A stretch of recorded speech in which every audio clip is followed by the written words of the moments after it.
Welcome to Suman TV. నేను మీ నాగరాజ్ బైర్శెట్టిని. అమ్మ రుచులు, అమ్మమ్మ రుచులు తామే కాదు అందరూ రుచి చూడాలని అనుకున్నారు గుంటూరు జిల్లా నరసరావుపేట సోదరులు. అనుకున్నదే తడవుగా ఒక రెస్టారెంట్ స్థాపించేశారు. ఆ రెస్టారెంట్కి వెళ్ళి తిన్నవారందరూ కూడా తింటూనే అబ్బబ్బబ్బబ్బా ఏమి రుచిరా, ఆహా ఏమి రుచి, తినరా మై మరచి అని పాట కూడా పాడేస్తున్నారండి. అసలు ఏం ఆ రుచులు ఎక్కడి నుంచి వస్తున్నాయి, ఎలా వస్తున్నాయి, ఎంత అమ్మ రుచులైనా, ఎంత అమ్మ చేతి రుచులైనా అంత కమ్మగా ఎలా అనిపిస్తున్నాయి? అసలు అది అసాధ్యం కదా. అసలుకి ఆ అసాధ్యాన్ని సుసాధ్యం చేసి ఎలా కస్టమర్లకు అందిస్తున్నారు, వాళ్ళ మనసులను ఎలా చూరగొంటున్నారని తెలుసుకోవడానికి కోడికూర చిట్టిగార రెస్టారెంట్ వ్యవస్థాపకుల్లో సోదరులో ఒకరైన శ్రీకాంత్ గారు మనతో ఉన్నారు. ఆయన్ని అడిగి ఆ రుచుల గురించి, రుచుల వెనక ఉన్న రహస్యం గురించి ఇంటర్వ్యూలో మనం తెలుసుకుంటాం.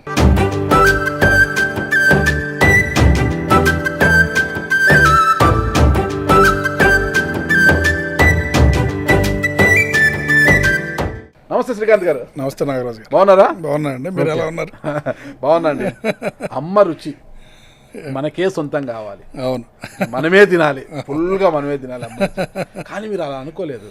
అమ్మ రుచి, మా అమ్మమ్మ రుచి అవునండి, మనందరికీ చూపించాలా, రుచులు అంటే ఇవి అనేది ఎందుకు అనుకున్నారు అసలు? ఇంతకుముందు యుఎస్లో ఉండేవాళ్ళం అండి, నేను అన్నయ్య. ఓకే. ఇండియా వచ్చాక ఏదో ఒక బిజినెస్ అనుకున్నాము, కానీ మొదటి నుంచి ఈ ఫుడ్ మీద ప్యాషన్ ఉంది బాగా. ఫుడ్ మీద బాగా అండి, చూస్తే తెలుస్తుంది కదా. ప్లస్ అదిగాక యుఎస్లో ఎంఎస్ చేయడానికి వెళ్ళినప్పుడు ఫస్ట్ వంట చేయడం నేర్చుకున్నాను. ఓకే. సో వంట కూడా బాగా చేస్తాను. ఫస్ట్ వంట ఏం చేశారు? ఫస్ట్ వంట టమాటా పప్పు అండి. టమాటా పప్పు. కాకపోతే నేను ఇండియా నుంచి బ్యాగుల్లో ఈ అన్ని పాడైపోకూడదని నాఫ్థలిన్ బాల్స్ కలరౌండ్లు అంటారు కదా, అవి వేస్తే అవి కందిపప్పులో కలరౌండలు కలిసిపోయి నేను చేసిన టమాటా పప్పు మొత్తం కలరౌండలు వాసన వచ్చింది.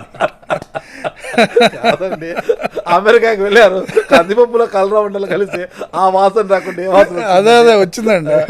అంత మైకులుగా ఉన్నారు, ఎంత కడిగినా పోలేదండి ఆ వాసన. సో నా ఫస్ట్ వంట కలరౌండలు కందిపప్పుతో టమాటా పప్పు. కలరౌండలు కందిపప్పుతో టమాటా పప్పు. ఇంకా తర్వాత మెల్లమెల్లగా non veg items, veg items అన్నీ చేయడం మొదలుపెట్టామండి. సో యూఎస్లో ఉన్నప్పుడే ఒక సాఫ్ట్వేర్ స్టాఫింగ్ కంపెనీ ఒకటి ఉండేది, కానీ బ్యాక్ ఆఫ్ ద మైండ్ ఎప్పుడు అన్న చంద్రకాంత్ మీరిద్దరు. అవునండి, అన్నయ్య చంద్రకాంత్, నేను Srikanth. Back of the mind ఎప్పుడు ఫుడ్కి సంబంధించి ఏదన్నా చేద్దామన్నది ఉండేది. ఇండియా వచ్చాక ఏదో అనుకోకుండా సరదాగా చిన్న రెస్టారెంట్ ఒకటి స్టార్ట్ చేసాం, 100 సీటర్ రెస్టారెంట్ కొండాపూర్లో. కానీ బాగా రీసెర్చ్ చేసి బాగా ప్రతి ఐటమ్ని ఎట్లా చేయాలి కొత్తగా అనే దానికంటే ఇప్పుడు రెస్టారెంట్లో చేస్తున్న దానిలా కాకుండా మన ఇంట్లో ఒకప్పుడు మన అమ్మమ్మలు నాయనమ్మలు ఎలా చేసేవాళ్ళు ఆ పద్ధతులతో ఈ తరానికి కూడా అందించాలన్న ఉద్దేశంతో మన దగ్గరే కాదండి, మేము యాక్చువల్గా తెలంగాణ ఏరియాతో పాటు ఆంధ్రాలో మారుమూల ప్రాంతాలకి ట్రావెల్ చేసాము. దీంతోపాటు తమిళనాడులో ట్రావెల్ చేసామండి ఒక 15 days. ఓకే. తమిళనాడులో కూడా కొన్ని వంటలు రుచులు బాగుంటాయండి. తమిళనాడు సాంబార్ ఫేమస్ కదా. సాంబారు ప్లస్ అందరూ తమిళనాడు అంటే సాంబార్ అనుకుంటారు, కానీ తమిళనాడులో నాన్ వెజ్ కర్రీస్ చాలా బాగుంటాయండి. ఓకే. ఎందుకంటే వాళ్ళు సాయంత్రం పూట కూడా ఇడ్లీ దోశతో పాటు ఓన్లీ చికెన్ మటనే తింటారు. ఓకే. సాయంత్రం పూట ఎస్పెషల్లీ ఒక పార్ట్ ఆఫ్ తమిళనాడులో ఈ మధురై కూడా అది సంక్రాంతి పండుగ అప్పుడు, దసరా మన దగ్గర అట్లా తమిళనాడులో రోజు తింటారు. ఓకే. ఇడ్లీతో ఈ పండగలకి వాళ్ళు ఖచ్చితంగా చేస్తారనమాట. అవునండి. ఓకే. సో ఈ మధురై, సేలము, రాజుపాలెం ఇలాంటి ఏరియాల్లో సో బాగా ఫేమస్ నైట్ ఇవి. సో ఇడ్లీతో దోశతో నాన్ వెజ్ గ్రేవీస్ అనమాట. ఓకే. సో అట్లా ఇడ్లీలు దోశలతో నాన్ వెజ్ కర్రీస్ దగ్గర మనకి ఐడియా వచ్చింది, గారెతో మన దగ్గర పెట్టచ్చు. ఎందుకంటే మన తెలుగు వాళ్ళకి గారెకి మంచి కనెక్షన్ ఉంటుంది కదా. ఏదన్నా పండగ అంటే ముందు గారెలు చేసుకుందాం అన్నట్టు ఉంటుంది మన తెలుగు వాళ్ళకి. చిల్లుగారె అని పెట్టకుండా మనం చిట్టిగారె అని పెట్టాము. సో కోడికూర చిట్టిగారె అనేది అట్లా అలా వచ్చిందండి. సో ఒక్కసారి మనము ఈ కోడికూర చిట్టిగారె సక్సెస్ గురించి, అమ్మ రుచులు అందించడం గురించి మాట్లాడే ముందు మీ నేపథ్యం గురించి నాకు కావాలండి కొంతవరకు. ఇప్పటికే చాలా మంది చెప్పి ఉంటారు, నా ఇంటర్వ్యూలో నాకు కావాలి. తప్పకుండా అండి. నాన్నగారి పేరండి? వెంకటేశ్వర్లు అండి. అమ్మగారి పేరు? లక్ష్మి. అవునండి. ఓకే. ఏం చేసేవారు నాన్న? మద్రాస్ ఫర్టిలైజర్స్ లిమిటెడ్ అని ఒక ఫర్టిలైజర్ కంపెనీ అండి, సెంట్రల్ గవర్నమెంట్ అండర్టేకింగ్ కంపెనీ. దాంట్లో వర్క్ చేసేవాళ్ళు 2 స్టేట్స్కి ఇన్ఛార్జ్గా రిటైర్ అయ్యారు నాన్న. నాన్నగారు ఓకే. ఎంతమంది సంతానం వారికి? మేము 3 అండి. పెద్ద అన్నయ్య చంద్రకాంత్, తను ఇక్కడే బిట్స్ పిలానీలో ఇంజనీరింగ్ చేసిన తర్వాత యుఎస్ వెళ్ళి, అవునండి, యుఎస్ వెళ్ళి ఎంఎస్ చేశారండి. తర్వాత ఇద్దరం సాఫ్ట్వేర్ కంపెనీ స్టార్ట్ చేసాము. తర్వాత ఇప్పుడు అన్నయ్య నేను కలిసి రెస్టారెంట్ స్టార్ట్ చేసాం. దాని తర్వాత ఆయన రవికాంత్ అని, తను యుఎస్లోనే ఉంటాడు, డాక్టర్ అండి తను అక్కడ. 3 నేను ఇక్కడ ఇంజనీరింగ్ చేసి యుఎస్లో క్యాన్సర్ ఎడ్యుకేషన్ ఎక్కడ జరిగింది ఇది? ఇంకా నాన్నకి మారుతూ ఉండేవాళ్ళం కదండి. యాక్చువల్గా నేను మీ రాయలసీమ కడపలో కూడా 8 సంవత్సరాలు చదువుకున్నాను నేను. అవునా? కడప టౌన్? కడప టౌన్ చదువుకున్నారు. నేను 7th క్లాస్ వరకు అక్కడే చదువుకున్నానండి చిన్నప్పటి నుంచి. విద్యా మందిర్ హై స్కూల్ అని ఉండేది, అక్కడ చదువుకున్నాను నేను, అన్నయ్య అందరం అక్కడే చదువుకున్నాం. దాని తర్వాత గుంటూరు వచ్చాము. ఇంకా గుంటూరు తర్వాత నాన్న చెన్నై మధురై తిరిగినా మేమైతే గుంటూరులోనే ఉండిపోయాము. మీ స్వగ్రామం? గుంటూరు జిల్లా నర్సరాబాద్ దగ్గర కనపర్తి అని ఒక విలేజ్ అండి. నర్సరాబాద్ అక్కడికి పోలేదా మీరు? విలేజ్ లో ఎప్పుడు లేమండి. లేరు. విలేజ్ లో స్వగ్రామం పర్లేదండి, ఉన్నాయి. సో పెద్ద అన్నయ్య నేను కలిసి ఇప్పుడు ఈ రెస్టారెంట్స్ స్టార్ట్ చేసామండి. సరే, మీరు బీటెక్ కంప్లీట్ చేసి, బీటెక్ లో కంప్యూటర్ సైన్స్ అమెరికాకి వెళ్ళి ఎంఎస్ చేసి అప్పుడే హ్యాపీగా, అది ఎంఎస్ చేయకపోయినా వెళ్ళి మీరు ఆడ ఒక సాఫ్ట్వేర్ కంపెనీ పెట్టి బాగానే స్టాండ్ అయ్యారు కదా. అవునండి. ఎందుకు వెనక్కి రావాలనుకున్నారు? ఎవరైనా కూడా అమెరికాలో ఉండాలి, అమెరికాలో స్థిరపడాలని మన భారతీయులు చాలా మంది కోరుకుంటుంటారు. అమెరికా నుంచి ఇక్కడికి రావాలి, వ్యాపారాలు చేయండి, ఎవరు అనుకోరంట. ఒక అది స్టేటస్ సింబల్ కదా, అది అమెరికాలో ఉన్నారు అనేకే. అమెరికాలో మన వాళ్ళు ఏం చేస్తున్నారు అనేది కాదు, అమెరికాలో ఉన్నారు అంటేనే ఒక స్టేటస్ సింబల్. అక్కడ బాత్రూమ్ కడిగినా స్టేటస్ సింబల్. అమెరికాలో ఉన్నాడు, అమెరికా బాత్రూమ్ కడిగినా కూడా అమెరికాలో బాత్రూమ్ కడుగుతున్నారు, స్టేటస్ సింబల్ అది. అలాంటిది మీరు అమెరికాను వదులుకొని ఇండియాకి రావాలి, ఒక రెస్టారెంట్ పెట్టాలని ఎందుకు ఆలోచన వచ్చింది అసలుకి? అంటే రెస్టారెంట్ పెడదామని అయితే ఇండియా రాలేదండి. వెళ్ళిన దగ్గర అసలు నేను వెళ్ళటమే ఇష్టం లేకుండా వెళ్ళాను అమెరికా. ఎందుకు? వాళ్ళిద్దరు అక్కడ ఉన్నారు, మనం ఇక్కడే ఉందాం అన్నది మొదటి నుంచి ఐడియా. లేదు, ఇంట్లో అన్ని ప్రపంచం మొత్తం చూసి రావాలి అని ఇంట్లో బలవంతం చేస్తే వెళ్ళాను. సో వెళ్ళిన దగ్గర నుంచి కూడా ఎప్పుడు ఆ గ్రీన్ కార్డు కూడా అప్లై చేయలేదండి. నేను 9 సంవత్సరాల వీసా మీదే ఉన్నాను. ఇంకా పేరెంట్స్ కోసం ఇండియా వచ్చానండి. అందరూ అక్కడే ఉంటే కష్టం అని చెప్పి ఇండియా వచ్చాను. నేను వచ్చిన ఒక 2 ఇయర్స్కి పెద్ద అన్నయ్య కూడా ఇండియా వచ్చాడు. ఓకే. వచ్చాక అప్పటికి సాఫ్ట్వేర్ కంపెనీ ఆపరేషన్స్ నడుస్తున్నాయి కదా, నైట్ టైం ఉండేవి ఆపరేషన్స్ మనకి ఇక్కడ. సో ఇది చేస్తున్నాము, డే టైం ఖాళీగా ఉంటున్నాము, ఏదన్నా చేద్దాం అన్న ఆలోచనలో నుంచి పుట్టింది ఈ రెస్టారెంట్ ఐడియా అండి. ఓకే. దీనికోసం మొత్తం స్టడీ చేశారు, మొత్తం తమిళనాడు బాగా రీసెర్చ్ చేసామండి. జస్ట్ ఏదో పెడదాము అంటే డబ్బుల కోసం కాదు అని చెప్పలేను, కానీ డబ్బులు డెఫినెట్గా వస్తాయండి. మనం కష్టపడి బిజినెస్ చేస్తే ఏ బిజినెస్లోనే డబ్బులు వస్తాయి డెఫినెట్గా. సో కాకపోతే మెయిన్ మంచి ఫుడ్ అందిద్దాం అన్నదే మెయిన్ మోటోగా. నాణ్యమైన ఫుడ్ చాలా సిన్సియర్గా ట్రై చేసామండి. అంటే ఇప్పటికీ ఆ సిన్సియారిటీ ఇప్పటికీ ఇంప్లిమెంట్ చేయడంలో ఆ సిన్సియారిటీ ఇప్పటికీ ఉందండి. అమ్మ ఫుడ్ బాగా చేస్తారా? చాలా బాగా చేస్తుంది. చాలా బాగా. అమ్మ చేసే రోజు వంటలు ఏ వంట మీకు బాగా ఇష్టమో? అంటే ఇప్పుడు చెప్తే అది కావాలని చెప్పినట్టు ఉంటుంది, కానీ నిజంగా అమ్మ గారెలు చాలా బాగా చేస్తుంది. ఇప్పటికీ నా దృష్టిలో అమ్మ గారెలే బెస్ట్. అమ్మ ఎప్పుడు బెస్ట్, అందులోనూ అమ్మ గారెలు ఇంకా. అవునవునవునా. ఇక్కడికి వచ్చి అమెరికాలో ఉన్న తన కుమారులు ఇక్కడికి వచ్చి మేమేదో నాటుకోడి చిట్టి గారని ఒక రెస్టారెంట్ పెడతాము, హోటల్ పెడతాము అన్నప్పుడు అమ్మ నాన్న ఎలా ఫీల్ అయ్యారు? అసలు వద్దనే అన్నారండి. వద్దన్నారు. అసలు మీరు చేసే పనికి, సాఫ్ట్వేర్ జాబ్కి ఇప్పుడు చేసే ఈ రెస్టారెంట్కి అసలు ఏమైనా సంబంధం ఉందా? హ్యాపీగా ఏసీ రూమ్లో ఉండగా ఈ రెస్టారెంట్లు ఇవన్నీ మీకెందుకనే అన్నారు. అంటే ఎప్పుడైనా పేరెంట్స్ వాళ్ళ పిల్లలు మళ్ళీ సుఖపడతా ఉన్నాయి, సడన్గా వచ్చి మళ్ళీ కష్టపడతామంటే చూడలేరు కదండి. పేరెంట్స్ కాసేపు పక్కన పెడతారు. మీరు అమెరికాకి వెళ్ళినప్పటికీ మ్యారేజ్ అయిందా మీకు? లేదండి, అక్కడికి వెళ్ళాక అయింది మ్యారేజ్.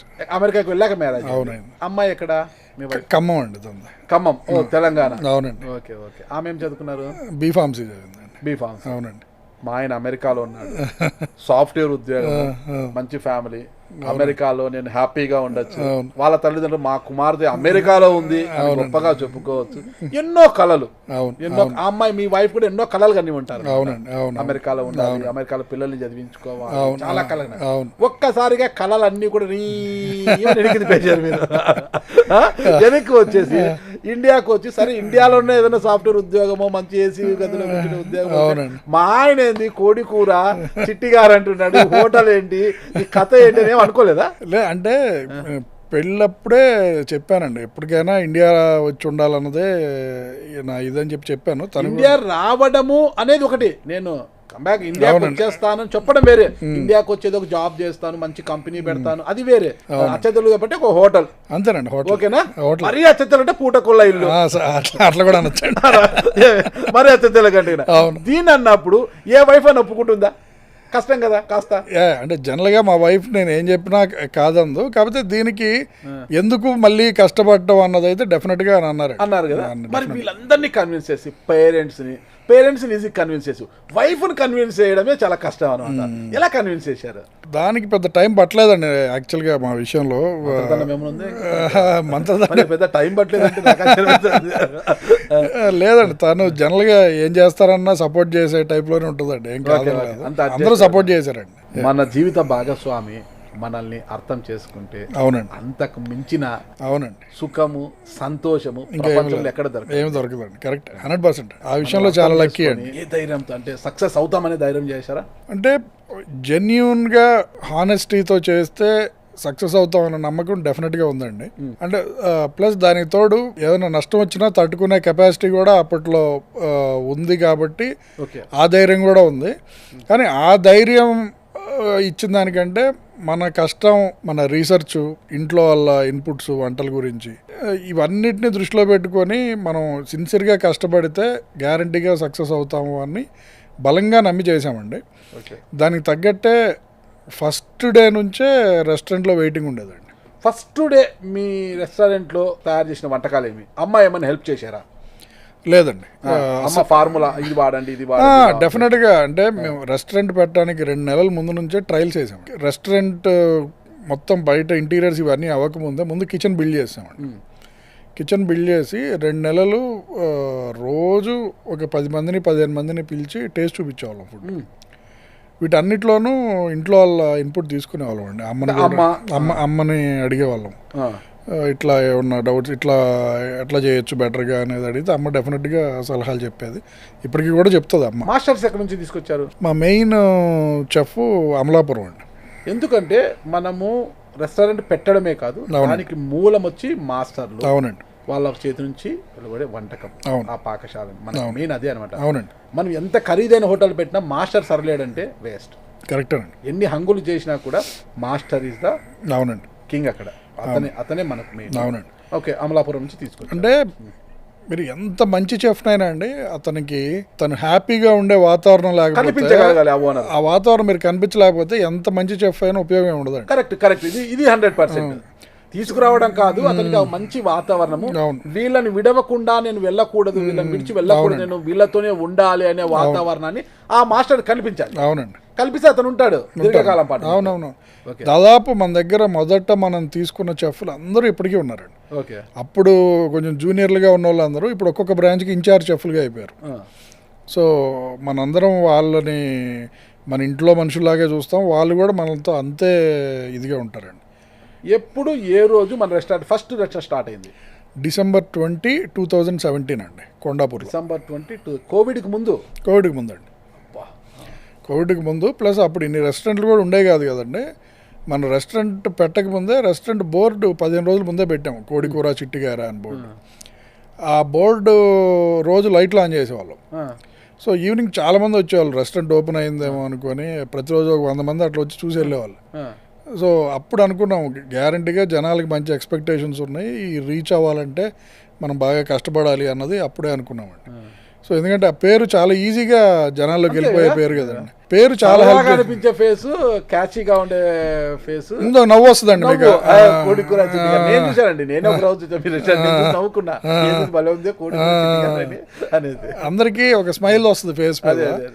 సో లోపలికి తీసుకురావడం వరకు పేరు హెల్ప్ చేస్తుంది. సో లోపలికి వచ్చాక ఎట్లా కూర్చోబెట్టాలి, వాళ్ళు తిన్నాక ఒక మంచి మెమరీతో బయటికి వెళ్ళేటట్టు చేయాలన్నది. రకరకాల కష్టాలండి, రోజు ఒక్కొక్క కష్టం దాటుకుంటే చివరికి ఒక 10-15 రోజులు అన్నీ సెట్ అయినాయి. అప్పటి నుంచి ఇప్పటిదాకా ఒక 6 బ్రాంచెస్ ఓపెన్ చేసాము. స్టార్టింగ్లోనే అబ్బా కారం ఎక్కువైంది, అబ్బా ఉప్పు ఎక్కువైంది, ఏమండి దీంట్లో ఉప్పు ఎక్కువైందండి, దీంట్లో కారం ఎక్కువైందండి అన్న వచ్చింటాయి మీకు సమాధానం కస్టమర్స్ నుంచి. ఎలా అనిపించేది అప్పుడు, ఎలా సర్దుబాటు చేసేదండి? ఫస్ట్ ఒక 4 రోజులు 5 రోజులు ఇట్లాంటి కంప్లైంట్స్ వచ్చినాయండి. దీంట్లో కారం ఎక్కువ ఉంది, దీంట్లో ఉప్పు ఎక్కువ ఉంది, లేకపోతే దీంట్లో టేస్ట్ ఇంకొంచెం బెటర్గా ఉండాలి. సో అప్పుడు ఏం చేసామంటే మేము దీనికి ఆలోచించి కొత్తగా మేమే టేస్టింగ్ షీట్ అని ఒకటి తెచ్చామండి. ఓకే.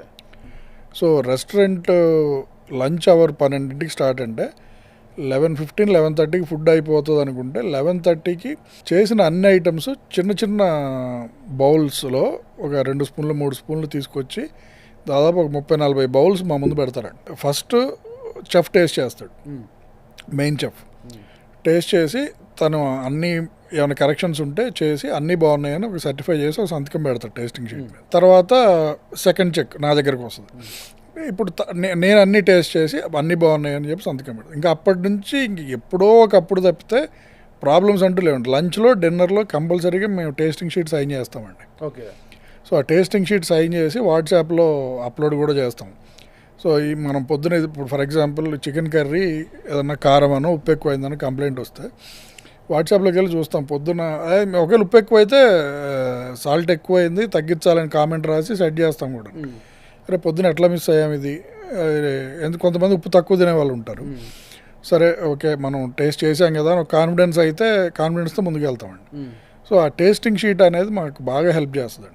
ఫస్ట్ వచ్చి 2017 ఫస్ట్ స్టార్ట్ కొండాపూర్ అండి. సెకండ్ వన్ జూబ్లీ హిల్స్ అండి. ఎప్పుడు ఏ ఇయర్? అది 2019 March 2 అండి. థర్డ్ వన్ కూకట్పల్లి అండి, హైదర్ నగర్. అది జస్ట్ కోవిడ్కి ముందు October 24th 2019. ఫోర్త్ నల్లగండ్ల అండి. December 2nd 2020. అంటే మీ ఓనే? అన్ని ఓనేనండి. అంటే మీరే మెయింటైన్? అన్ని ఓనే. ఎలా తట్టుకున్నారు కోవిడ్లో అసలు పాండమిక్ సిచ్యువేషన్? మేము కోవిడ్లోనే 2 బ్రాంచెస్ స్టార్ట్ చేసామండి, నల్లగండ్ల కోకాపేట. అంటే అసలు కూకట్పల్లి బ్రాంచ్ స్టార్ట్ చేసిన వెంటనే కోవిడ్ రావడంతో బాగా సఫర్ అయ్యామండి. ఎందుకంటే దాదాపు 3 బ్రాంచుల మీద 300 మంది పైన ఎంప్లాయీస్ ఉండేవాళ్ళు. సో వాళ్ళందరూ మన దగ్గరే షెల్టర్ అకామిడేషన్ మనం ఇవ్వాలండి జనరల్గా ఇండస్ట్రీలో. వాళ్ళకి ఫుడ్, రూమ్ రెంట్స్, శాలరీస్ ఇవన్నీ పే చేస్తా. ఎన్ని రోజులు ఇది ఉంటుందో ఎవరికి అర్థం కావట్లేదు కదా. అసలు మళ్ళీ రెస్టారెంట్స్ అంటూ ఓపెన్ అవుతాయా, అసలు అందరూ బతుకుతారా లేదా ముందు, ఇవన్నీ క్వశ్చన్స్ కదా.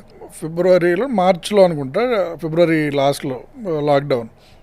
దాని తర్వాత 6 నెలల పాటు 5 నెలల పాటు రెస్టారెంట్స్ క్లోజ్గా ఉన్నాయి. సో తర్వాత ఇంకా మెల్లగా తగ్గుముఖం పట్టింది, ఫస్ట్ వేవ్ అయిపోయింది, మెల్లగా స్టార్ట్ అవుతున్నాయి రెస్టారెంట్స్. స్టార్ట్ అవుతున్నప్పుడు ఇంకా అప్పటికి మేమేమనుకున్నామంటే సరే ఇప్పుడు కాకపోయినా సంవత్సరం తర్వాత అయినా డెఫినెట్గా బెటర్ అవుతుంది సిచ్యువేషన్. ఈ టైంలో స్టార్ట్ చేయడానికి మనకి ముందు రెంటల్స్ తక్కువలోకి వస్తాయండి. రెంటల్ వాల్యూస్ తక్కువ ఉంది. మెయిన్ రెస్టారెంట్కి బర్డెన్ రెంట్సేనండి. సో రెంటల్ వాల్యూస్ తక్కువ వస్తాయని చెప్పి ఫస్ట్ నల్లగండ్లలో ఒకటి స్టార్ట్ చేసాం. నల్లగండ్లో స్టార్ట్ చేసిన 4 నెలలకే కోకాపేటలో స్టార్ట్ చేసాం. ఇది డిసెంబర్ అయితే అది ఏప్రిల్లో స్టార్ట్ చేసాం. అట్లా ఎప్పుడైతే కోవిడ్ తగ్గిపోయిందో అక్కడ అసలు పాత రెస్టారెంట్లు పోయినాయి, కొత్త రెస్టారెంట్లు ఏమీ రాలేదు. మన ఒక్క రెస్టారెంటే ఉందండి ఆ ఏరియాలో. సో కోవిడ్ తగ్గే టైంకి సో బాగా బిజినెస్ అయింది. సో ఆ విధంగా బాగా హెల్ప్ అయినాయండి. కోవిడ్లో కూడా 2 బ్రాంచెస్ పెట్టడం అన్నది బాగా హెల్ప్. 4 బ్రాంచ్లు 6 ఉన్నాయండి. 6 ఉన్నాయి. ఇప్పుడు ప్రస్తుతానికి మన రెస్టారెంట్ అన్నింటిలో కూడా సాధారణంగా ఎన్ని రకాల వంటకాలు, వెజ్ కావచ్చు నాన్ వెజ్ కావచ్చు, ఎన్ని రకాల వంటకాలు ఉంటాయి మన దగ్గర? చాలా ఉంటాయండి, సుమారుగా ఒక 150-160 ఉంటాయండి. 150-160. అంటే వాటిలో మీకు దాదాపు ఒక 90% వేరే రెస్టారెంట్లో ఎక్కడ దొరకని ఐటమ్సే ఉంటాయండి. ఓకే. గుత్తి వంకాయ బిర్యానీ.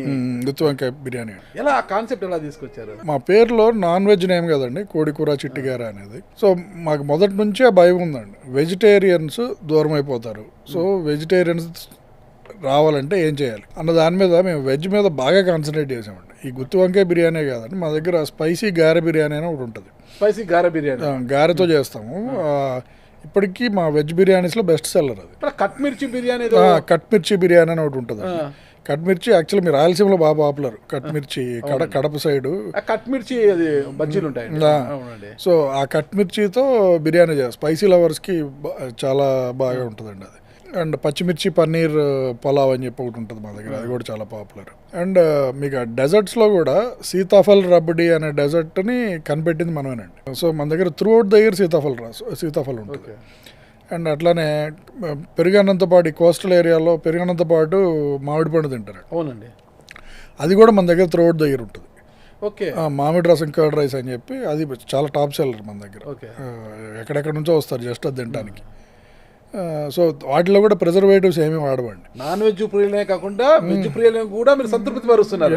డెఫినెట్గా కోడి కూర చిట్టిగార కదా కోడి కూర చిట్టిగారె. సో గారెతో రకరకాల కాంబినేషన్స్ ఉంటాయండి. గారెతో కోడి కూర ఇస్తాం, గారెతో నాటుకోడి కర్రీ ఇస్తాం, గారెతో మటన్ కర్రీ ఇస్తాం, గారెతో రోటి పచ్చడి, అట్లా వెజ్ నాన్ వెజ్ రెండు ఉంటాయండి. గారెల్లో మళ్ళీ రకాలు మొక్కజొన్న గారె, బొబ్బర్ల గారె, అలసందల వాడు అంటారు కదా. సో గారెల్లో రకాలు ఉంటాయి, గారెతో ఇచ్చే కాంబినేషన్లో రకాలు ఉంటాయి, రకరకాల గారెలు. అండ్ గారెతో బిర్యానీ చెప్పాను కదా, గారెతో సాంబార్ రైస్ ఉంటుందండి, గారె సాంబార్. అండ్ గారెతో కర్డ్ రైస్ అంటారు, ఆవడ కర్డ్ రైస్ అంటారు.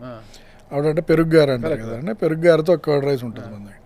సో ఈ గారె చుట్టూవే మా స్టోరీ అంతా తిరుగుతూ ఉంటుందండి. ఎన్ని గారెలు మీరు, ఎన్ని ఆవకాయ గుత్తి వంకాయ బిర్యానీ, ఎన్ని కట్మిర్చి బిర్యానీ ఎన్ని పెట్టినా కూడా అన్ని రెస్టారెంట్లో మనం తీసుకుంటే ఒకటి అన్న టేస్ట్ రావడానికి టేస్టింగ్ సాల్ట్ అంట, కలర్స్ అంట. కొన్ని హోటల్స్కి వెళ్ళి మనము కాజు టమోటా కర్రీ తీసుకుంటుంటే చెయ్యర్రగా ఉంటుందండి, కలర్లు వేసేస్తారు, టేస్టింగ్ సాల్ట్ చేస్తారు, ఆ రుచి ఏమో కానీ పొట్ట చెడిపోతుంది, మొత్తం చెయ్యి ఎర్రగా అయిపోతుంది, పోదండి. అది అంత దారుణంగా ఉంటాయి. సోప్తో వాష్ చేసిన వీటన్నిటికీ కూడా మీరు దూరంగా ఉన్నారా? 100% కలర్స్ అంట 100%. ఎలాంటి ఇంగ్రీడియంట్స్ వాడతారు మీరు అసలు? ఆ కాల్ తీసుకున్న ఫస్ట్ రెస్టారెంట్ మనమేనండి హైదరాబాద్. అవునా? ఓకే. మీకు మా మెనూలోనే క్లియర్గా పెద్ద అక్షరాలతో ఉంటుందండి, no tasting salt, no colours, no preservatives. Okay. So tasting salt అనేది దాన్ని కార్సినోజెనిక్ అంటారండి, అంటే క్యాన్సర్ కాజింగ్ టేస్టింగ్ సాల్ట్ అనేది. దాన్ని అజినోమోటో అంటారు, ఎంఎస్జీ అంటారు, రకరకాల పేర్లతో పిలుస్తారు. సో మన రెస్టారెంట్ పెట్టక ముందే టేస్టింగ్ సాల్ట్ కానీ కలర్స్ కానీ, కలర్స్ కూడా కెమికల్సే కదండి, అవి కూడా క్యాన్సర్ కాజింగ్. కరెక్ట్. అండ్ ఇంకోటి ప్రిజర్వేటివ్స్, వాటిని ప్రిజర్వ్ చేయడానికి వెనిగర్లో ముంచడం ఇవి చేస్తాం. సో ఇవేవి మన రెస్టారెంట్లో అసలు అవైలబుల్ ఉండవండి. మన రెస్టారెంట్ పెట్టే ముందు ఈ చెఫ్స్కి తెలియక టేస్టింగ్ సాల్ట్ బస్తాలు ఆర్డర్ చేసేవాళ్ళండి. సో మనం ట్రయల్ స్టార్ట్ చేశాక అసలు టేస్టింగ్ సాల్ట్ అనేది కిచెన్లో కనపడకూడదు అని చెప్పి మొత్తం పడేయించాం టేస్టింగ్ సాల్ట్. సో ఈ రోజుకి ఎంత పెద్ద ఈవెంట్ అయినా టేస్టింగ్ సాల్ట్ అనేది వాడమండి, ఎందుకంటే హైదరాబాద్లో కలర్స్ వాడము, ప్రిజర్వేటివ్స్ వాడము. సో ఆ కలర్స్ వాడకుండా ఆ కలర్ తీసుకురావడానికి చాలా టెక్నిక్స్ ఉన్నాయండి.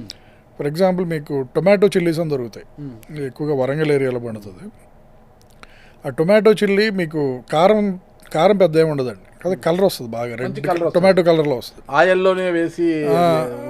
సో మీకు మా తందూరి చికెన్కి కూడా జనరల్గా తందూరి చికెన్ అంటే ఎర్రగా అట్లా ఉంటుంది.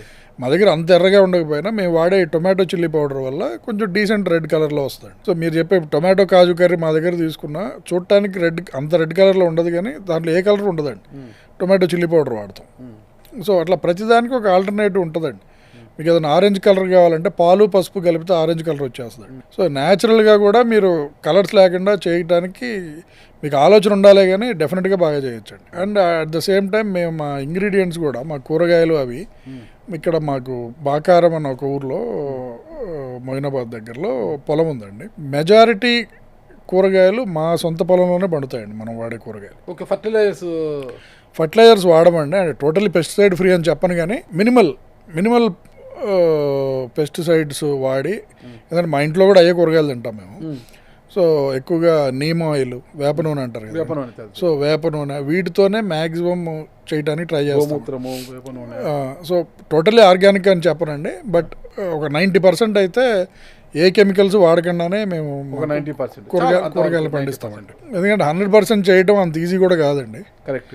ఎస్పెషల్లీ ఈ ఏరియాలో బాగా రావాలి, 90% 10% అన్న ఉంటేనే పంట ఉత్పత్తి ఇబ్బంది కదా, ఈల్డింగ్ ఉండదు కదా. అంటే కొన్ని తెగులు ఏమి వాడకపోతే పోవండి, మొత్తం పంట అంతా. కొన్ని తెగుళ్ళు వేప నూనెతో సగం పోతుంది. కొంత పోవాలంటే మా ఫాదర్ అగ్రికల్చర్ BSc కాబట్టి ఆ విషయం నానే చూసుకుంటారు ఈ పొలాలు. Okay okay. సో ఆ ఈల్డింగ్ అవన్నీ నానే చూసుకుంటారు. రైస్ అదంతా ఎలా చేస్తారు? రైస్ బయట కొనటమేనండి, డైరెక్ట్గా మిల్లర్స్ దగ్గర కొంటాం. రైస్ ఒకటి, కందిపప్పు, మినపప్పు తెనాలి అండి. తెనాలిలో డైరెక్ట్గా మిల్లర్స్ దగ్గర నుంచే మేము డైరెక్ట్గా తెప్పించుకుంటాం. సో బేసికల్లీ కల్తీ ఎప్పుడు మిల్లర్ దగ్గర కల్తీ జరగదండి, ఆ తర్వాత ప్రాసెస్లో కల్తీ జరుగుతుంది. మీరు కారం ఉందండి, మేము కారం కృష్ణా జిల్లా జగ్గేపేట దగ్గర మేమే మిర్చి కొని సంవత్సరానికి సరిపడా మిర్చి ఒకసారి కొనేస్తామండి. పెనుగంచిపురంలో ఒక విలేజ్ ఉంది, ఆ విలేజ్లో మనకి తెలిసిన వాళ్ళు ఉన్నారు. వాళ్ళు మనకి ఏం చేస్తారంటే కోల్డ్ స్టోరేజ్లో పెట్టి అవసరమైనప్పుడు ఎంత క్వాంటిటీ తీసుకొని 2 వీక్స్కి ఒకసారి అక్కడ నుంచి మనకి కారం పంపిస్తారండి. సో మీకు ఈ కారంలో మేజర్ కల్తీ జరిగేది ఫుడ్ ఇండస్ట్రీలో కారంలో జరుగుతుంది. కరెక్ట్ అండి. ఎందుకంటే ఈ కారంలో నానా రకాల చెత్త కలుపుతారండి. ఇటుకల పొడి అని, రంప పొట్టు అని రకరకాలు కలుపుతారు. అండ్ తొడిమలు కూడా తీరండి. అవును. సో మనం నీట్గా తొడిమలు తీసి ఎండబెట్టి ఎలా జరగాలో అలాంటి ప్రాసెస్లో కారం తయారు చేస్తాం. అండ్ ఈ పసుపు కూడా మన ఏషియా మొత్తానికి గుంటూరు జిల్లా గురజాల పసుపు యాడ్ ఉంటుంది. పసుపు కొమ్మలు. సో అక్కడ నుంచి కొంటామండి మేము. ఓకే. సో మేము ఏదైనా సోర్స్కి వెళ్ళి బై చేస్తామండి. ఓకే. సో దానివల్ల మా ఇంగ్రీడియంట్స్ చాలా బెటర్గా ఉంటాయండి. అండ్ మీకు మా దగ్గర తిన్నప్పుడు మీకు ఏదైనా కారంగా అనిపించచ్చు, కానీ మీ పొట్ట అయితే పాడవదు. ఓకే. 100% పాడవదు. డైజెషన్ కాకుండా అసలు అలాంటి జరగవండి. పొట్ట టైట్గా మళ్ళీ ఇంటికి వెళ్ళి ఉమేజ్ చేసుకోవాలి అట్లా అసలు అట్లా జరిగినాయి నేనైతే వినలేదండి. ఇప్పుడు మా దగ్గర ఎవరు కంప్లైంట్ చేయలేదు. ఎందుకంటే మేము మా దగ్గర వండే ఫుడ్ని ధైర్యంగా మా పిల్లలకి పెడతామండి. సపరేట్గా ఎప్పుడు చేయించుకోం. మా ఇంట్లోకి సపరేట్గా చేయండి అనే మాట ఎప్పుడు చెప్పం. ఇప్పుడు మా ఇంట్లో వాళ్ళకి ఏదైనా చికెన్ కర్రీ తినాలనిపిస్తే రెస్టారెంట్ నుంచి చికెన్ కర్రీ డైరెక్ట్ తెచ్చి పెట్టేస్తాం. ఓకే. మీరు వెజిటేబుల్స్ గురించి చాలా చక్కగా చెప్తున్నారు. అన్నీ కూడా 90% మేము ఆర్గానిక్ ద్వారా 10% మాత్రమే. మరి what about non veg, chicken, mutton ఇక్కడ గ్యారంటీ ఇవ్వగలరా మీరు? మటను తెలంగాణ గవర్నమెంట్ సర్టిఫై చేసిన గోటుని మా దగ్గర తీసుకొచ్చి బుచ్చర్ చేస్తారండి. అవునా? ఓకే. వాళ్ళు స్టాంప్ వేస్తారు. స్టాంప్ వేస్తే మొత్తం అంతా చేసిన తర్వాత మా దగ్గరికి వచ్చి చేస్తారు. అండ్ చికెను చాలా రెప్యూటెడ్ బ్రాండ్తోనే వెళ్తామండి. అండ్ ఫిష్ డైరెక్ట్గా మనకి సీ ఫుడ్ కాకినాడ అండి. కాకినాడ నుంచి డైరెక్ట్. పండుగప్ప దొరుకుతుంది మీ దగ్గర? పండుగప్ప దొరుకుతుందండి, కొరమేను దొరుకుతుంది. పండుగప్ప చాలా ఇష్టంగా. అవునవును. పండుగప్ప ఎక్స్పెన్సివ్ డిష్ బట్ బాగుంటుందండి. మొత్తం మీద అండి కూరగాయలు ఇవన్నీ కూడా తెచ్చి ఫ్రిడ్జ్లలో స్టోరేజ్ చేసి అవి వాడతారా, అంటే ఎప్పటికి కూడా ఫ్రెష్గా వస్తాయండి మీ దగ్గర? మా దగ్గర నేను ఇది తమిళనాడులో నేర్చుకున్నామండి. తమిళనాడులో ఒక రెస్టారెంట్కి వెళ్తే రాజుపాలయం అనే ఒక ఊర్లో పెద్ద రెస్టారెంట్ అండి, ఒక 250 సీటర్ రెస్టారెంట్. అస్సలు ఫ్రిడ్జ్ అనేది లేదండి వాళ్ళ రెస్టారెంట్లో. వాటర్ బాటిల్ స్టోర్ చేయడానికి ఒక ఫ్రిడ్జ్ ఉంది తప్పితే కిచెన్లో ఎక్కడ ఫ్రిడ్జ్ అనేది లేదు. సో మా రెస్టారెంట్స్లో కూడా అసలు లేదని నేను చెప్పను, కానీ చాలా మినిమల్ ఫ్రీజింగ్ కెపాసిటీ ఉంటుంది మన రెస్టారెంట్స్లో. సో కూరగాయలు పెట్టే ఖాళీ అయితే అసలు ఉండదండి మా దగ్గర. కూరగాయలు ఏ రోజు కూరగాయలు ఆ రోజే ఫ్రెష్ కూరగాయలు. అండ్ ఈ నాన్ వెజ్ కూడా మాకు ప్రతి దానికి మీద ఎక్స్పైరీ డేట్ ఉంటుందండి. కానీ మాకు ఉన్న డిమాండ్ వల్ల నాన్ వెజ్కి ఇవాళ వచ్చింది ఇవాళ అయిపోతుంది. కొన్ని రెస్టారెంట్లలో ఉదయం మిగిలేదు రాత్రికి, రాత్రి మిగిలేదు ఫ్రిడ్జ్లో పెట్టి బిర్యానీలు చాలా పట్టుబడేసారు. ఫుడ్ ఇన్స్పెక్టర్ దాడులు చేస్తారు. బిర్యానీలు ప్రొద్దునికి కూడా వేడి చేసి పెడుతున్నారు. అంతెందుకంటే ఇటీవల నేనే మా ఇంటికి ఒక చికెన్ బిర్యానీ తీసుకెళ్లాను. ఇంటికి పోయినాక ఓపెన్ చేస్తే పరమ చెత్తగా ఉంది, స్మెల్ వస్తుంది. ఏమి చేయలేక తీసిపోయి పడేసామన్నమాట. అంటే ఇంకా కంప్లైంట్లు ఇవన్నీ వగేరా ఎక్కడ పోతారా, హెడ్ ఏక్స్ అంత ఎందుకు ఊరికే. బాధ్యత ఉన్నా కూడా తప్పదు, ఇంకా అవన్నీ ఎడ గొడవలు చేసుకుంటాం అనుకుని పడేసిన. అంటే అలాంటి పరిస్థితి లేకుండా గ్యారంటీ ఇవ్వగలరా మీ దగ్గర? ఇప్పుడు కూడా ఫ్రెష్ మధ్యాహ్నంది రాత్రిది మరుసటి రోజుకు ఉండదు అనేది గ్యారంటీ చెప్పగలరా? మా దగ్గర ఎలాంటి ప్రాబ్లమ్స్ ఉంటాయంటే, వీళ్ళ దగ్గర ఇప్పుడు నెల్లూరు కోడి పొలం అని మా దగ్గర ఒక డిష్ ఉంటుంది. మీరు ఆన్లైన్లో రివ్యూస్ పెడతా ఉంటారు. మాకు వీళ్ళ దగ్గర ఉంచుకొని కూడా ఇవ్వరు, అది తెలిసిన వాళ్ళు వస్తేనే ఇస్తారు అని నిజంగా అయిపోయి ఉంటుంది కిచెన్లో. అది అయిపోయి లేదని చెప్తే ఇలాంటి రివ్యూలు తెలిసిన వాళ్ళు, మీరు ఈ రెస్టారెంట్కి వెళ్ళాలంటే వీళ్ళకి తెలిసిన వాళ్ళు అయి ఉండాలి. సో మా దగ్గర అంత డిమాండ్ ఉంటుందండి డిషెస్కి. సో ఉదయంది సాయంత్రం కాదు కదా, మీకు అసలు ఆ ఛాన్సే ఉండదండి మా దగ్గర. ఎప్పుడు అప్పుడు అయిపోతుందండి ఫుడ్. చాలా డిమాండ్ ఉంది డిషెస్కి. కానీ ఒక్క విషయం ఇక్కడ చెప్పండి, ధరలు కూడా బాగానే ఉంటాయి. ధరలు డెఫినెట్గా బాగానే ఉంటాయండి. ఎందుకంటే మీకు లాస్ట్ 7 ఇయర్స్లో మేము రెస్టారెంట్ పెట్టినప్పుడు చికెన్ రేట్కి ఇప్పటికీ డబుల్ అయిందండి. మటన్ డబుల్ అయింది, ఫిష్ డబుల్ అయింది, శాలరీస్ డబుల్ అయినాయి, రెంట్లు డబుల్ అయినాయి. కానీ మెనూలో రేట్లు అయితే డబుల్ కాలేదండి, ఒక 20% పెరిగినాయి. రుచి డబుల్ అయిందా? రుచి సేమ్ రుచి ఉంటుందండి. రుచి డబల్ చేయడం కష్టం అండి.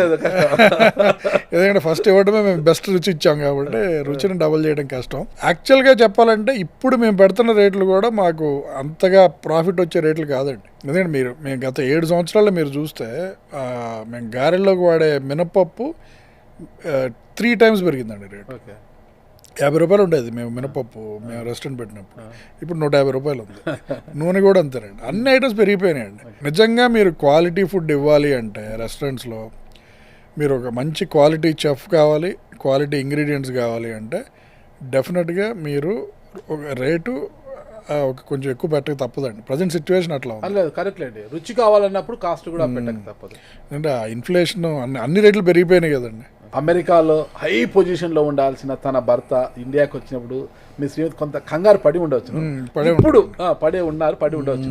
కానీ ఈరోజు కోడి కూర చిట్టిగారెతో ఇలా నలుగురు కూడా ఆ రుచులను ఆస్వాదిస్తూ మీ పేరుని అనుకుంటున్నప్పుడు మీ ఆవిడ ఇప్పుడు ఎలా ఫీల్ అవుతున్నారు? చాలా హ్యాపీగా ఫీల్ అవుతుందండి. తను ఇప్పుడు నాకు ఖమ్మం వెళ్ళినప్పుడు కూడా ఇట్లా మీదేనంట కదా కోడికూర చిట్టిగార అని ఒక నలుగురు అడగటం, ఏదన్నా ఫంక్షన్స్కి వెళ్ళినప్పుడు ఇట్లా మీ రెస్టారెంట్ గురించి విన్నాము అది ఇది అని చెప్పినప్పుడు, ప్లస్ మన ఉండే గేటెడ్ కమ్యూనిటీలో కూడా కలిసి మీ రెస్టారెంట్ గురించి అది చెప్పినప్పుడు తను డెఫినెట్గా హ్యాపీగా ఫీల్ అవుతుందండి. పిల్లలండి?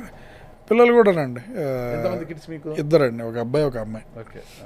పిల్లలు కూడా వాళ్ళు గర్వంగా చెప్పుకుంటారు, వాళ్ళ ఫ్రెండ్స్కి వాళ్ళకి కూడా చెప్తూ ఉంటారు, మా కోడికూర చిట్టిగారి రెస్టారెంట్ మాదే, స్కూల్ బస్సులో వెళ్ళేటప్పుడు కనపడితే అదిగో అది మా రెస్టారెంట్ అని చెప్పుకోవడం.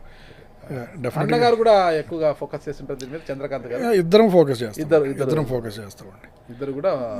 నేను ఎక్కువగా కిచెన్ సైడ్ ఫోకస్ చేస్తానండి.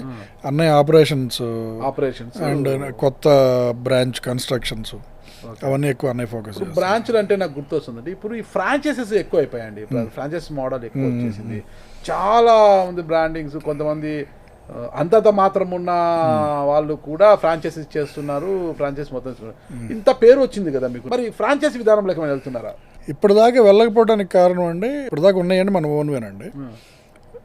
సో మేము రెసిపీస్ బయటకిస్తే ఏమవుతుంది అన్న భయంతో పాటు ప్రతి ఐటము అన్ని బ్రాంచుల్లో ఒకే టేస్ట్ రావాలి. ఫర్ ఎగ్జాంపుల్ తీసుకెళ్ళి ఇప్పుడే విజయవాడలోనే పెట్టాక అరే హైదరాబాద్లో టేస్ట్ బాగుంటుంది అన్న ఆ పేరు రాకూడదు. కరెక్ట్, హైదరాబాద్లో ఉన్న టేస్ట్ ఇక్కడ కూడా ఇచ్చారు అన్న టేస్ట్ హైదరాబాద్లో నేను తింటున్నానా. అవునండి. సో దానికి మేము చాలా రీసెర్చ్ చేసామండి. సో ఇప్పుడు మాకు చికెన్ కర్రీ మీరు అసలు వంట రానోడికి ఇచ్చినా మేము ఇచ్చిన ఫార్ములాతో మా రెస్టారెంట్లో ఏ టేస్ట్ వస్తుందో అదే టేస్ట్ తెప్పించవచ్చు. సో అలా కొన్ని స్టాండర్డ్ రెసిపీస్ ఫిక్స్ చేసుకున్నాము. అండ్ ఫ్రాంచైజీ ఎందుకు ఇవ్వలేదు అంటే దానికి మెయిన్ రీజను మేము చాలా ప్యాషన్తో స్టార్ట్ చేసామండి ఈ మా రెస్టారెంట్స్. అదే ప్యాషన్తో చేసేవాళ్ళు ఉంటారా? ఎందుకంటే మోస్ట్లీ అండి ఎవరైనా డబ్బుల కోసమే చేస్తారు. నేనేమంటానంటే మీకు డబ్బులు డెఫినెట్గా వస్తాయి, పేరు కూడా కావాలి. రెస్టారెంట్ మంచి ఫుడ్ తినచ్చు, ఫ్యామిలీతో వెళ్తే ఫ్యామిలీ అంతా చాలా ఇష్టంగా ఫుడ్ తినచ్చు అని. అవునవును, అది ప్యాషన్ ఉండాలి. అవునండి, ఆ ప్యాషన్, నేను ఒక మంచి ఫుడ్ ఇవ్వాలి, నేను ఒక మంచి పేరు తెచ్చుకోవాలి. ఎందుకంటే ఫుడ్ ద్వారా చాలా పాపులర్ అవుతారండి. కరెక్ట్ అండి. ఏదో ఇంగ్లీష్లో ఒక సామెత ఉంటుంది, best way to reach man's heart is through his mouth అని. సో మీరు మంచి ఫుడ్ ఇస్తే మీకు సొసైటీలో పేరు ప్రఖ్యాతులు అంతే వస్తాయి. సో అలాంటి యాటిట్యూడ్ ఉండి నేను కష్టపడి పనిచేస్తాను, డబ్బులు ఆటోమేటిక్గా వస్తాయి, నేను కష్టపడి పనిచేస్తాను, నా ఓన్ బేబీ లాగా చూసుకుంటాను అన్న యాటిట్యూడ్ ఉన్న వాళ్ళు ఎవరన్నా ఉంటే డెఫినెట్గా ఫ్రాంచైజీ ఇవ్వడానికి ఓపెన్గానే ఉన్నామండి మేము. దానికి ప్యాషన్ ఉండాలి, ఆదాయమే లక్ష్యంగా కాకుండా హార్డ్ వర్కింగ్ ఉండాలి, కస్టమర్ సాటిస్ఫాక్షన్ కూడా ముఖ్య బాగుండాలి. అన్నీ ఉంటేనే ఫ్రాంచైజీ ఇస్తారు. మేము ఎంత ప్యాషన్తో చేస్తున్నామో వాళ్ళు కూడా అంతే ప్యాషన్తో చేస్తున్నట్టు మాకు అనిపిస్తే డెఫినెట్గా ఫ్రాంచైజీ ఇస్తామండి. ఒకవేళ అనంతపురంలో నేనే ఫ్రాంచైజీ పెట్టాలనుకోండి, ఎంత మీకు గుడ్ విల్ ఇవ్వాలి? మాలాంటి రెస్టారెంట్ సెటప్ పెట్టడానికి అన్ని ఖర్చులతో కలిపి 2 కోట్లు అవుతుందండి. 2 కోట్లు మీకు కడితే మీ బ్రాండ్ తో పాటు మొత్తం సెటప్ మొత్తం ఇచ్చేస్తారు, వెళ్ళి వంట చేసుకోవడమే, అంతేనా, వ్యాపారం చేసుకోవడమే. చెఫ్స్ కూడా మనమే ప్రొవైడ్ చేస్తామండి. చెఫ్స్ కూడా మీరే ప్రొవైడ్ చేస్తారు, కావాల్సినంత చెఫ్స్, మెటీరియల్, టేబుల్స్ మొత్తం మనమే ప్రొవైడ్ చేస్తాం. మిగతా 2 CR అవుతుంది. అట్లా ఎక్కడైనా కూడా విశాఖపట్నము, అనంతపురము, కర్నూలు, ఏపీలో ఏ జిల్లాలో కావచ్చు, ఏ ప్రాంతంలో పెట్టాలన్నా ఒకటే రేట్ ఉంటుందా, లేకపోతే ఏరియాల వారీగా రేట్లు ఉంటాయి? మెట్రోపాలిటన్ సిటీస్లో కొంచెం ఎక్స్పెన్సివ్ అవుతుందండి, ఎందుకంటే కొంచెం ఇంటీరియర్స్ అవి చేంజ్ చేయాల్సి వస్తుంది. ఫర్ ఎగ్జాంపుల్ ఇప్పుడు బెంగళూరులో చేయాలనుకోండి కొంచెం ఎక్స్పెన్సివ్ అవుతుంది, బెంగళూరు లాంటి సిటీస్. అండ్ మన దగ్గర కూడా కొంచెం వైజాగ్, విజయవాడ కొంచెం అప్ స్కేల్లో చేయాల్సి వస్తుంది ఇంటీరియర్స్ అవి. సో వాటిలో కొంచెం ఎక్స్ట్రా అవుతుంది, కానీ మరీ భారీగా ఏమి తేడా ఉండదండి. తెలుగు వాళ్ళు ఎక్కడున్నా మన రెస్టారెంట్ డెఫినెట్గా, ఎందుకంటే ఆల్రెడీ ఇప్పుడు ఎట్లా అంటే అమెరికా నుంచి వచ్చేవాళ్ళు ఎయిర్పోర్ట్ నుంచి చాలామంది మన దగ్గరకు వచ్చి కొండాపూర్ బ్రాంచ్లో తినేవాళ్ళు చాలామంది ఉంటారు. సో మనకి గ్లోబల్గా రికగ్నిషన్ ఉంది కాబట్టి తెలుగు వాళ్ళు ఎక్కడున్నా డెఫినెట్గా మన రెస్టారెంట్కి ఆదరణ అయితే డెఫినెట్గా ఉంటుందండి. 2 కోట్ల రూపాయలు మీకు డిపాజిట్ చేస్తే మొత్తం మీరే సెటప్ చేసేసి షెఫ్స్ని కూడా మీరు ఇచ్చి వ్యాపారానికి గ్రీన్ సిగ్నల్ ఇచ్చేస్తారు. అవునండి. మళ్ళీ నెల మీకు ఎంత గుడ్ విల్ ఇవ్వాలి? 6% రాయల్టీ ఉంటుందండి. బిజినెస్ 6% రాయల్టీ ఉంటుంది. బిజినెస్ అయిన దాని మీద 6% ఎవ్రీ మంత్ పే చేయాలి. బిల్లింగ్ అంతా ఆన్లైన్లో ఉంటుందా? బిల్లింగ్ అంతా సాఫ్ట్వేర్ ఉంటుందండి, అది మొత్తం ఆన్లైన్లో చేసుకోవచ్చు అండి. ఓకే, ఎవ్రీ మంత్ దానిలో మేమే ట్రైన్ చేస్తాం ఇవన్నీ. ఓకే, ఇదంతా అవునండి. మరి ఇన్ని రుచులు అందిస్తున్నారు, నాన్ వెజ్లోను వెజిటేరియన్లో వెరైటీ ఫుడ్, వామో 120 రకాల పైన చెప్పారు మీరు, అన్ని రకాలు ఉన్నాయంటున్నారు. అన్ని రుచులు కూడా అమ్మమ్మ రుచులను అందిస్తున్నారు. బాగా టేస్టింగ్ సాల్ట్ ఇవన్నీ లేకుండా ఇన్ని రుచులు అందిస్తున్న మీ యొక్క కోడి కూర చిట్టు గారిని ఫ్రాంచైజ్ తీసుకోవాలనుకునేవారు మిమ్మల్ని సంప్రదించాలి అంటే మీ ఫోన్ నెంబర్ ఏమన్నా ఈ స్క్రీన్ మీద ఉన్న నంబర్ కి కాల్ చేస్తే సరిపోతుందండి, ఎందుకంటే వాళ్ళు ఎక్స్క్లూజివ్ గా నంబర్స్ హ్యాండిల్ చేస్తారు. కాల్స్ మిస్ కాకుండా ఉంటాయి ఈ నెంబర్ అయితే. సో వాళ్ళకి ఎవరికి ఇంట్రెస్ట్ ఉంటే వాళ్ళకి ఏ లొకేషన్ ఇంట్రెస్ట్ ఉంది ఏంటి అని చెప్పి డీటెయిల్స్ ఇస్తే తర్వాత ఫాలో అప్ కాల్ ఉంటుందండి. మన ఖచ్చితంగా ఫాలో అప్ కాల్ ఉండి వాళ్ళు ఇంట్రెస్టెడ్ ఉంటే ఒక్కసారి తప్పకుండా మీకు వాళ్ళ మైండ్ సెట్ మీ మైండ్ సెట్ ఓకే అనుకుంటే ఫ్రాంచైజ్ తప్పకుండా ఇస్తారు.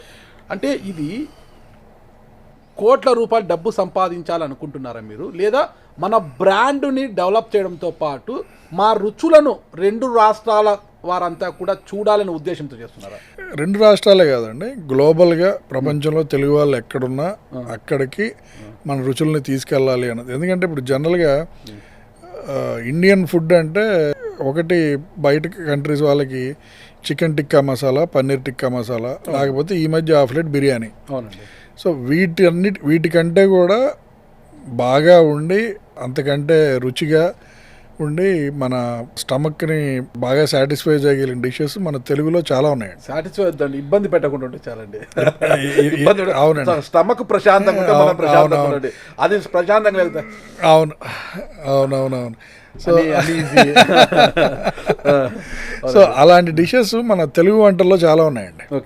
అది ఆంధ్ర సైడ్ ఉన్నాయి, రాయలసీమ సైడ్ ఉన్నాయి, తెలంగాణ సైడ్ దానికి యూనిక్ వంటలు ఉన్నాయండి.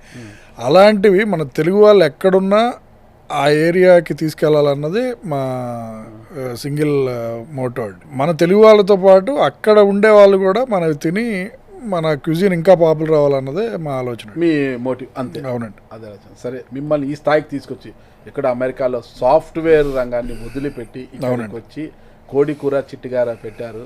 అవునండి, మీ రుచులను ఆస్వాదిస్తూ, రుచులను ఎప్పటికప్పుడు ఆస్వాదిస్తూ మిమ్మల్ని ఈ స్థాయికి తీసుకొచ్చి ఒక మార్కెట్లోనే ఒక ట్రెండ్ను క్రియేట్ చేయడానికి అవ్వడానికి కారణం మీ కస్టమర్సే. డెఫినెట్గా ఆ కస్టమర్లకు కోడి కూర చిట్టిగార వ్యవస్థాపకులు ఒకరైన శ్రీకాంత్ గారు ఏం చెప్పబోతున్నారు? డే 1 నుంచి మమ్మల్ని ఎంకరేజ్ చేసి ఇన్ని బ్రాంచులు పెట్టడానికి ఎంకరేజ్మెంట్ ఇచ్చి అండ్ మోరల్గా స్ట్రెంగ్త్ ఇచ్చి మమ్మల్ని ఈ పొజిషన్లో పెట్టడానికి మెయిన్ రీజన్ కస్టమర్సేనండి. వాళ్ళకి నచ్చకపోతే మనం ఎంత చేసినా వేస్టేనండి. సో వాళ్ళకి డెఫినెట్గా రుణపడి ఉంటామండి. అండ్ ఫ్యూచర్లో చేసే మా కొత్త బ్రాంచెస్ వేటికైనా ఇదే ఎంకరేజ్మెంట్ ఇస్తారని మనస్ఫూర్తిగా కోరుకుంటున్నానండి. అండ్ వాళ్ళకి బాటమ్ ఆఫ్ ద హార్ట్ నుంచి థ్యాంక్ యూ అండి. ఫైనల్గా ఒకటే, ఫ్రాంచైజీ వద్దు, పార్ట్నర్షిప్లో నేను వ్యాపారం చేయాలనుకున్నాను మీతో. అనంతపురంలో నేను 2 కోట్లు అంటారు, నేను ₹1 ఇన్వెస్ట్ చేస్తాను, మీరు ₹1 ఇన్వెస్ట్ చేస్తారా, మనం స్టార్ట్ చేద్దామంటే ఏమంటారు? తప్పకుండా అండి, తప్పకుండా ఆలోచన చేద్దామండి. అన్నీ బాగుంటే మనీ అనేది ఎప్పుడు లిస్ట్ ప్రిఫరెన్స్ అండి. వేవ్ లెంత్ కలిసి మనం వర్క్ చేయగలమని అనుకుంటే డెఫినెట్గా కలిసి పనిచేయడానికి ఛాన్స్ ఉందండి. ఓకే, థ్యాంక్ యూ అండి శ్రీకాంత్ గారు. ఖచ్చితంగా నాణ్యత కావచ్చు, క్వాలిటీ కావచ్చు, ఏది కూడా తగ్గకుండా ఈ రుచులను ఇలాగే మీరు మెయింటైన్ చేస్తూ మరింత మంది కస్టమర్లను సంపాదించుకోవాలని నేను కూడా కోరుకుంటున్నానండి. థ్యాంక్ యూ శ్రీకాంత్ గారు. థ్యాంక్ యూ నాగరాజ్ గారు. Thanks a lot.